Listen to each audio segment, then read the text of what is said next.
Hello and welcome back to another episode of Walkabout. Wow, 2 walkabouts in 2 weeks? I know, crazy. But the weather's been pretty decent. It's actually not very nice right now, but it's okay because we already shot through the roll of film. It's actually very foggy right now. I can barely see past my balcony. I don't know if you can tell, but either way. We shot for this week Reflx Labs Pro 100, which is a Kodak Aerocolor 2460 or Aerocolor 4 respooling. It comes in a lot of varieties. I think Flick Film sells it as Electra 100. I think it might also be the same thing as Santa Color 100, but it's a nice film made by Kodak for, I think, aerial surveillance and photos like that, but it's not aerochrome, which is meant to change colors around. This is meant to be a natural color. Either way, it comes in this nice metal container, which is very premium looking, and it is DX coded, which is cool because a lot of people will probably have cameras that don't let you manually set ISOs. And this roll we shot in my Nikon F90, which is a mostly automatic camera. Like, it's got a lot of electronic features, has AF lenses, and it does DX code reading. I think you can set it manually. Thankfully, I didn't have to, but it was nice. Most of the roll is going to be shot in 85 millimeters, and so there's going to be a lot of verticals, and then near the end I shot a little bit of 50 millimeter. But let's jump right into the photos, and we'll reconvene on the other side and talk about this film and everything. Let's go.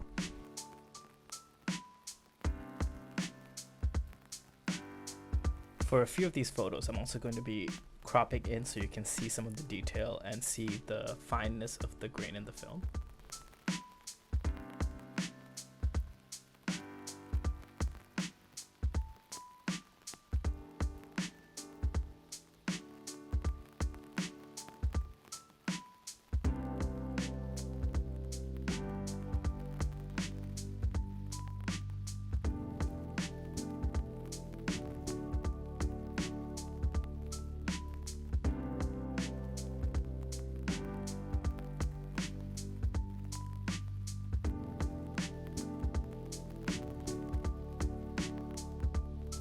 The cherry blossoms and all the other flowers had started to blossom as I was shooting this roll, so you're going to see a lot of that.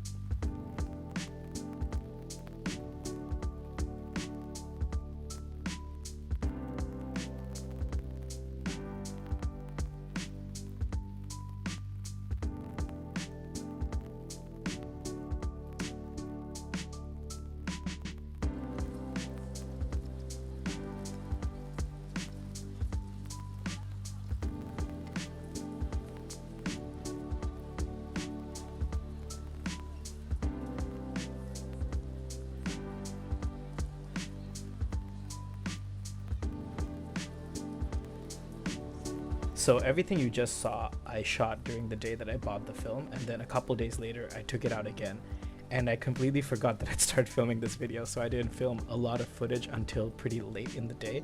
So there's a lot of cherry blossoms from this park that we went to, and there was a lot more people, so I'm just going to show you some other footage of a different park with cherry blossoms, but just pretend that it was all from the same place.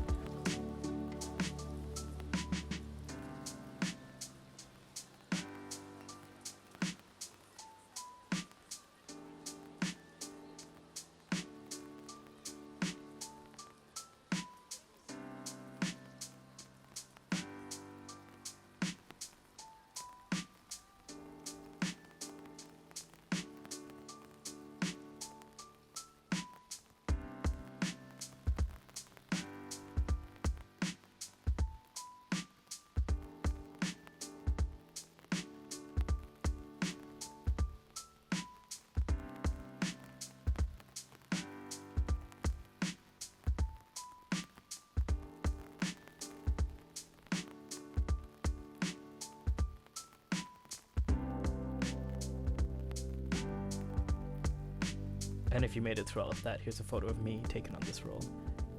So I hope you like those pictures. When I bought this roll, I actually didn't know what I was getting into. I didn't know it was going to be Aerocolor, which I was actually really excited to shoot because I have a roll of the Flick Film Electra, and I've had that sitting in my fridge for about a year waiting for the right time to shoot it because I know of how it's supposed to be, like, kind of pastel-y. But I didn't really know what to expect with this. I actually went into the lab looking for some gold 200, but they were out.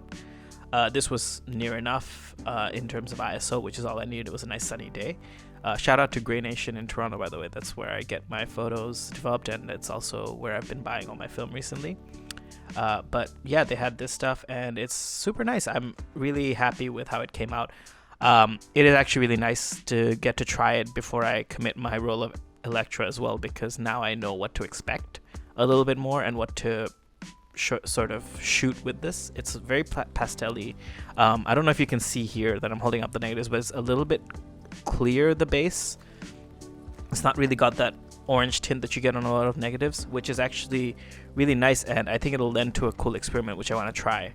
So when I shoot my Electra roll, I'll try to take a picture of the negatives as they are, and also maybe do a macro shot of one single picture to try and see if I can make like a pseudo slide by reversing the negative. And because it's clear, it might work out a lot better than it has for me in the past. I've tried it once or twice, but because of the orange tint, it can be a little bit strange with other films. So this will be a nice thing to try. But yeah, let's talk about the film. It's quite muted pastel colors, still quite colorful, not as saturated or contrasty as you might be used to with something like Gold or Superior or something of that sort. But overall, though, very nice general purpose film. The grain is nice. It's good. It's got pretty decent dynamic range. I enjoyed it overall. I think the sharpness was good. So I would definitely shoot it again. I would recommend, if for nothing else, for the nice metal canister you get to keep after the fact, which reminds me of the kind that you get with some of the more premium limited time lomography rolls that they send out. But yeah, it's a nice film, definitely worth trying. Was pretty affordable. I don't know how.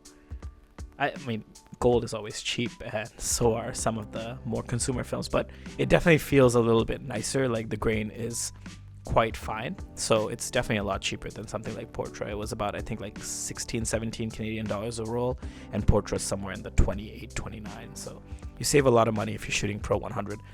But yeah, I definitely would recommend it. It's a nice roll, good colors. I'd definitely shoot it again, and I probably will with the Electra roll, even if it's not the same exact thing. I'd be interested to see if that one's DX coded, because I was really happy to see that this one was, which is great for people who have cameras where you can't set the ISO manually.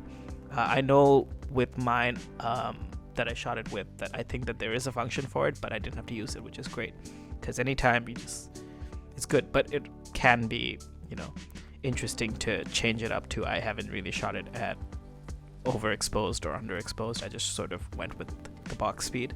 So, if you have, that'll probably be cool too. But yeah, there's that. These Reflx Lab films that I've been shooting recently have been pretty nice. I can't make any promises because I just got the email from the lab saying that my next roll is done, and that is one of the respooled ectochromes that they sell. So hopefully that turned out, and if it did, we're gonna have a video on that soon. But the films have been pretty good in terms of the DX coding. They seem to be pretty affordable as well. So I would definitely recommend these Reflx Lab films. If you happen to see one, definitely try and pick it up if it's not particularly expensive, or if you're in Toronto, you can get them at Grey Nation. So yeah, that's it for me, and I'll see you in the next one.